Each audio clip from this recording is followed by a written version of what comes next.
Hello, আসসালামু আলাইকুম everyone. তো সবাই কেমন আছেন? আশা করি ভালো আছেন। আফিয়াত আবাসন কুকিং ব্লগ থেকে আপনাদেরকে স্বাগতম। তো আজকে আমি ইলিশ পোলাও রান্না করতেছি, ওইটাই আপনাদের মাঝে শেয়ার করতেছি। এখানে ইলিশ মাছগুলো আমি কেটে ধুয়ে পরিষ্কার করে একটা পাতিলে নিয়ে নিয়েছি। এখন এই ইলিশ মাছগুলো আমি ম্যারিনেট করে নেব। এর জন্য এখানে নিয়েছি হচ্ছে টক দই আর কাজু বাদাম, কাঠবাদাম পেস্ট।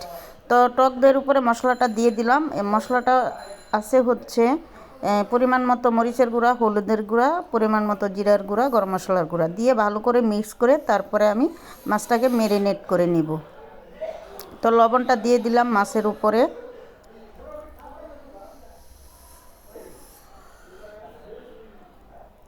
তো মশলাটাও দিয়ে দিলাম, দিয়ে ভালো করে এখন মেখে নিচ্ছি। একটু ভালো করে মেখে নেওয়ার চেষ্টা করবেন।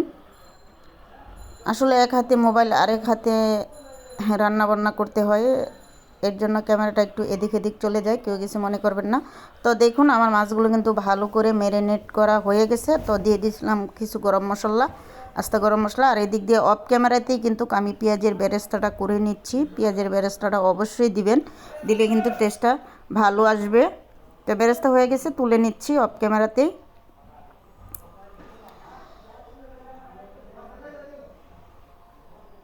তো যে তেলে আমি বেরেস্তাটা করেছিলাম পেঁয়াজ, ওই তেলটাই আর কি দিয়ে দিলাম।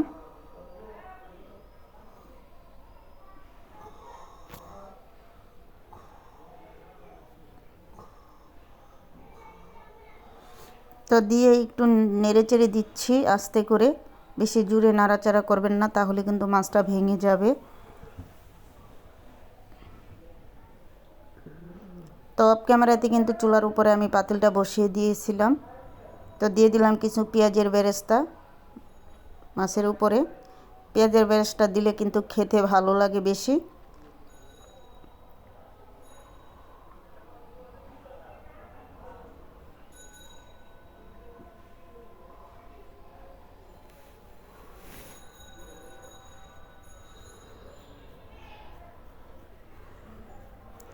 তো আবারও একটু আস্তে করে নেড়ে চেড়ে দিচ্ছি, বেশি জোরে নাড়াচাড়া করবেন না, তাহলে কিন্তু মাছগুলো ভেঙে যাবে। আর নিচে দিয়েও যাতে লেগে না যায়, আর নিচে দিয়া লেগে গেলে কিন্তু খেতে ভালো লাগবে না।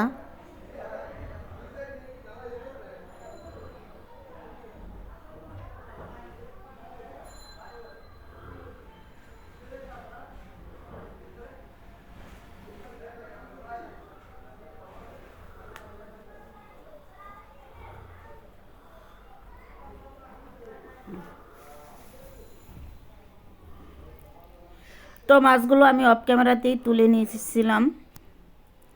আর যে মশলাটা আছে ওইটা কিন্তু আমি আরও ভালো করে একটু কষিয়ে নিব। যত ভালো করে মশলাটা কষাবেন তত কিন্তু স্বাদটা বেড়ে যাবে। আর পোলাও চালগুলো আমি আগের থেকেই আধা ঘন্টা পানিতে ভিজিয়ে রেখেছিলাম। তো ওইটাকেই পানিটা ছেঁকে তারপরে নিয়েছি।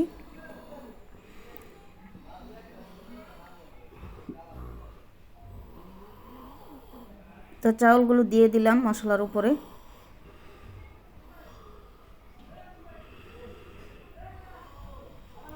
আর এখানে কিন্তু আমি আজকে 6 কেজি চাউলের ইলিশ পোলাও রান্না করতেছি। বুঝতেই পারতেছেন, অনেকগুলো চাউল এক হাতে মোবাইল আরেক হাতে নাড়াচাড়া করতে খুবই কষ্ট হয়। তারপরও আপনাদের জন্য ভিডিও বানাই। যদি আপনারা লাইক কমেন্ট শেয়ার না করেন তাহলে কিন্তু মনটা খুবই খারাপ হয়ে যায়।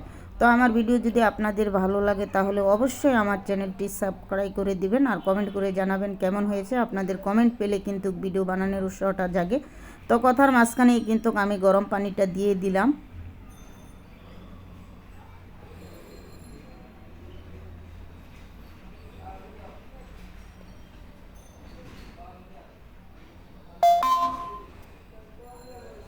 তো দেখুন আমার পোলাও কিন্তু হয়ে গেছে। তো আমি একটু চেপে চুপে তারপরে দমে রাখবো কিছুক্ষণ।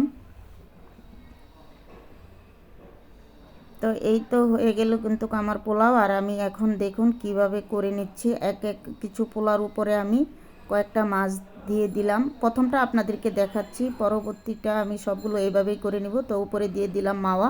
আর এই মাওয়াটা কিন্তু আমি ঘি আর গুঁড়ো দুধ দিয়ে দিলাম কিশমিশ, দিয়ে দিলাম পেঁয়াজের বেরেস্তা, তো আমি 3টা লেয়ারে দেব আর কি। তো প্রথমটা আপনাদেরকে শুধু দেখাচ্ছি, কারণ এক হাতে মোবাইল আর এক হাতে কিন্তু আমার দেখানোটা অসুবিধা হয়ে যায়। তো এই দেখুন সবগুলো মাছ কিন্তু আমি এভাবে করে দিয়েছি। তো এই তো ভিতরে কিন্তু মাছ আছে, তো আবারও দমে বসিয়ে দিলাম। তো এই তো হয়ে গেল আমার ইলিশ পোলাও। ধন্যবাদ, সবাই ভালো থাকবে।